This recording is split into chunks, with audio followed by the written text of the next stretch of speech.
Hello guys, आज की video में हम डिस्कस करेंगे flow of blood inside heart. Heart के अंदर ब्लड कैसे फ्लो होता है उसके बारे में आज हम डिस्कस करेंगे। साथ ही साथ गाइस, फ्लो ऑफ ब्लड के साथ हम स्ट्रक्चर ऑफ हार्ट को भी समझेंगे। ठीक है, जो बुक में कॉम्प्लेक्स डायग्राम दिया है हम उसके साथ नहीं समझेंगे। मैं आपको एक ईजी डायग्राम बना के दिखाऊंगा जिसके थ्रू आपको ईजिली समझ में आ जाए। तो चलिए गाइस, बिना टाइम वेस्ट करते हुए डायरेक्टली शुरू करते हैं अपने डायग्राम के थ्रू। सो गाइस, ये मैंने एक डायग्राम बना दिया है। अब इसके थ्रू मैं आपको पूरा प्रोसेस एक्सप्लेन करता हूँ। तो सबसे पहले जो पूरी बॉडी का डीऑक्सीनेटेड ब्लड है वो राइट एट्रियम में आता है। राइट एट्रियम में कहाँ से आता है? सो गाइस, हमारी बॉडी में इंफीरियर वेना केवा और सुपीरियर वेना केवा ये दोनों डीऑक्सीनेटेड ब्लड को राइट एट्रियम में लेके आती हैं। सुपीरियर वेना केवा क्या होती है? Superior vena cava upper part of the body से सारा डीऑक्सीनेटेड ब्लड राइट एट्रियम में लेके आती है।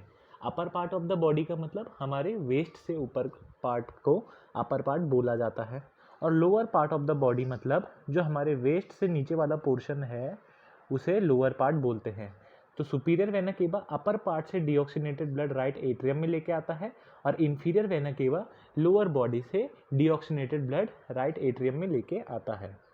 अब राइट एट्रियम में जब डीऑक्सीनेटेड ब्लड आ जाता है तो वहाँ से नीचे आता है राइट वेंट्रिकल में। बट राइट वेंट्रिकल में आने से पहले यहाँ पे एक वॉल प्रेजेंट होता है, इसे बोलते हैं ट्राइकस्पिड वॉल। ठीक है, इसे ट्राइकस्पिड क्यों कहा जाता है? क्योंकि इसमें इस तरीके के 3 फ्लैप्स प्रेजेंट रहते हैं, इस वजह से इस वॉल्व को ट्राइकस्पिड वॉल्व कहा जाता है। तो ट्राइकस्पिड वॉल्व के बाद राइट वेंट्रिकल में हमारा डीऑक्सीनेटेड ब्लड पहुंच जाता है। इसके बाद क्या होता है, पल्मोनरी आर्टरी के थ्रू ये डीऑक्सीनेटेड ब्लड हमारा लंग्स में जाता है। ठीक है, अब ये क्या है आपको ये समझना पड़ेगा। तो ये पल्मोनरी आर्टरी है, पल्मोनरी आर्टरी इसका नाम है। ठीक है, पीए से मैंने इसे लिख दिया है। अब पल्मोनरी आर्टरी क्या है गाइस? ये सिर्फ हमारी बॉडी में इकलौती ऐसी आर्टरी है जो डीऑक्सीनेटेड ब्लड को कैरी करती है। ठीक है, पल्मोनरी आर्टरी ने क्या किया, लंग्स तक डीऑक्सीनेटेड ब्लड ले गई। ठीक है, डीऑक्सीनेटेड ब्लड को मैंने यहाँ डीओ से रिप्रेजेंट कर दिया है। तो ये यहाँ गया और यहाँ से कहाँ, लंग्स में चले गया। अब लंग्स में डीऑक्सीनेटेड ब्लड ऑक्सीनेटेड ब्लड में कन्वर्ट हो जाता है। ठीक है, तो यहाँ पे क्या है, ऑक्सीनेटेड ब्लड हो जाता है।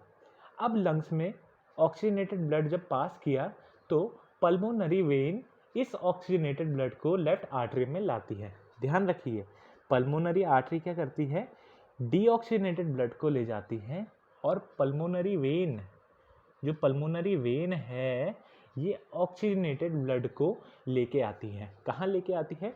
लेफ्ट एट्रियम में। ठीक है, लेफ्ट एट्रियम में जब आ गया ऑक्सीनेटेड ब्लड, तभी ऑक्सीनेटेड ब्लड यहाँ से पास होता है नीचे।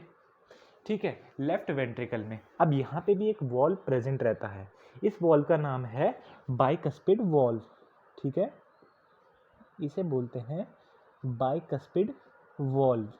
इसे बाइकस्पिड क्यों बोलते हैं? क्योंकि इसमें सिर्फ 2 ही फ्लैप प्रेजेंट रहते हैं। ठीक है, सिर्फ 2 फ्लैप इसमें प्रेजेंट रहते हैं, इस वजह से इसे बाइकस्पिड वॉल्व कहा जाता है। अब बाइकस्पिड वॉल्व के बाद जब बाइकस्पिड वॉल्व खुल जाता है उसके बाद ये एंटर करता है लेफ्ट वेंट्रिकल में।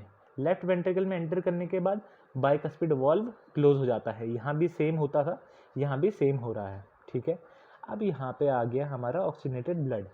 लेफ्ट वेंट्रिकल से क्या होता है, ये पास करता है ब्लड को अरोटा में।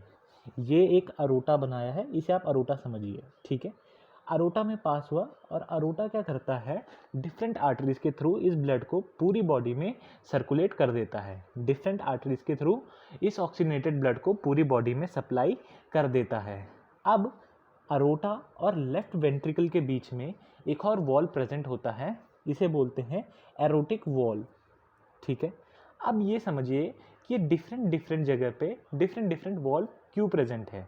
वॉल का फंक्शन है गाइस, वॉल्व जो है बैक फ्लो ऑफ ब्लड को प्रिवेंट करते हैं। बैक फ्लो का मतलब क्या है, एक बार ब्लड अगर राइट एट्रियम से राइट वेंट्रिकल में आ जाए तो ये वापस उल्टा ना जा सके। ऐसे ही लेफ्ट वेंट्रिकल से लेफ्ट एट्रियम में वापस ना जा सके, और अरोटा से लेफ्ट वेंट्रिकल में वापस ना जा सके, तो इस बैक फ्लो को प्रिवेंट करने के लिए हमारे डिफरेंट वॉल्व प्रेजेंट रहते हैं। ठीक है, यहाँ पे डिफरेंट वॉल्व हमारे प्रेजेंट रहते हैं। अब हमारे हार्ट जो है 4 चैम्बर का है। अब राइट एट्रियम और राइट वेंट्रिकल और लेफ्ट एट्रियम और लेफ्ट वेंट्रिकल को एक वॉल्व यहाँ पे सेपरेट करती है एक दूसरे से। इस वॉल्व को बोलते हैं सेप्टम। कुछ इस तरीके की ये मस्कुलर वॉल्व है, इसे कहा जाता है सेप्टम।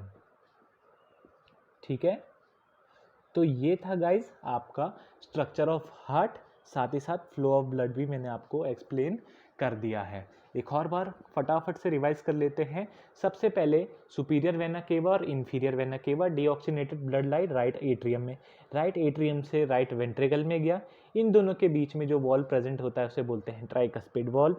राइट वेंट्रिकल से पल्मोनरी आर्टरी के थ्रू गया लंग्स में, पल्मोनरी आर्टरी के थ्रू डीऑक्सीनेटेड ब्लड गया था, लंग्स में ब्लड ऑक्सीजनेटेड हो जाता है, ऑक्सीजनेटेड ब्लड जाता है। अब हमारा ऑक्सीजनेटेड ब्लड को पल्मोनरी वेन कैरी करती है लेफ्ट एट्रियम में, लेफ्ट एट्रियम के बाद ब्लड जाता है लेफ्ट वेंट्रिकल में। इन दोनों के बीच में जो वॉल्व प्रेजेंट होता है उसे कहते हैं बाइकस्पिड वॉल्व। अब जब लेफ्ट वेंट्रिकल में ब्लड पहुंच जाता है, इसके बाद ब्लड पहुंचता है अरोटा में। अरोटा से पहले आता है एरोटिक वॉल्व जो कि बैक फ्लो को प्रिवेंट करता है। एरोटिक वॉल्व के बाद एरोटा में पहुंचता है। एरोटा से डिफरेंट आर्टरीज के थ्रू पूरी बॉडी में ब्लड पहुंच जाता है और दोनों चैम्बर्स को सेपरेट करती है हमारी सेप्टम। आई होप गाइज आपको ये एक्सप्लेनेशन समझ में आ गया होगा। अगर आपको एक्सप्लेनेशन समझ में आया और वीडियो अच्छी लगी तो वीडियो को लाइक कीजिए, चैनल को शेयर और सब्सक्राइब कीजिए, और अगर आपको कोई भी डाउट है तो कमेंट सेक्शन में ज़रूर मुझे बताइए। Thank you guys for watching my video. मिलते हैं अपनी नेक्स्ट वीडियो में।